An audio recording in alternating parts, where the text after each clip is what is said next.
Ringkasan meditasi Alkitab pelajaran ke-9 dengan judul Pertentangan Kosmis. Mendengar judul ini mungkin Anda membayangkan lukisan Yesus yang wajahnya bercahaya dan iblis yang kepalanya bertanduk dua sedang beradu panco. Oh tidak. Andai pun itu terjadi, Yesus bukan tandingan iblis. Yesus pasti menang telak, sebab Yesus pencipta, iblis ciptaan. Pertentangan ini bukan adu otot, peperangan ini bukan di wilayah fisik, tapi ini adalah pertentangan ideologi. Wilayah tempurnya ada di dalam pikiran, batin, dan jiwa. Kerusakan yang paling besar bukan pada dimensi yang kelihatan, tapi pada dimensi yang tidak kelihatan. Ini adalah peperangan alam roh. Peperangan ini adalah tentang supremasi rencana yang akan terwujud di alam semesta. Rencana Allah atau rencana iblis. Peperangan itu berawal dari tuduhan atau dakwaan, dan ini adalah sifat yang paling melekat di dalam diri iblis. Itu sebabnya kata iblis pada mulanya diterjemahkan sebagai pendakwa. Semua dakwaan iblis adalah dusta dan kebohongan. Iblis melalui ular menuduh bahwa Allah berdusta karena mengatakan bahwa manusia tidak akan mati jika mereka makan buah yang ada di tengah taman. Dan memang ketika mereka tergoda untuk memakannya, mereka tidak mati. Tampaknya di awal iblis benar, tapi pada akhirnya tidak. Sebab seharusnya manusia mati oleh ketidakpercayaannya. Namun Allah menyediakan binatang pengganti yang mati sesaat mereka berdosa. Binatang pengganti itulah yang melambangkan tindakan penyelamatan Allah. Dan untuk kedua kalinya, iblis mendakwa bahwa tidak ada seorang pun yang sanggup melakukan hukum Allah. Dan memang terjadi bahwa tak ada manusia yang sanggup dengan sempurna dan detil melakukannya. Kembali tampaknya di awal iblis benar, tapi pada akhirnya tidak. Sebab oleh sifat kejatuhan Adam pertama, maka semua manusia tidak sanggup lagi menuruti seluruh hukum Allah dengan sempurna.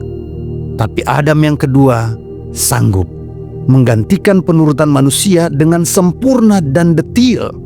Begitulah iblis terus-menerus menebar bibit-bibit keraguannya di tanah hati manusia. Ia mendakwa manusia siang dan malam. Tujuannya agar Allah gagal memulihkan citranya di dalam diri orang-orang percaya. Allah tidak menciptakan dunia yang buruk dan rusak sehingga mengakibatkan terjadinya pertentangan besar di dalamnya. Sejak semula Allah menciptakan dunia ini dengan sempurna. Ia membuat dan menatanya dengan sungguh amat baik. Itulah sebabnya Yesus menggambarkan terjadinya pertentangan ini bukan karena ketidaksempurnaan ciptaan Allah, tetapi karena iblis, si pendakwa itu datang menabur benih ilalang di antara gandum. Itulah sebabnya ada yang jahat di antara yang baik. Bacalah perumpamaan Yesus dalam Matius 13. Ketika anak-anak Allah menyadari itu, banyak dari antara mereka yang hendak menghakimi benih ilalang itu. Banyak yang berikhtiar mencabut dan membakarnya.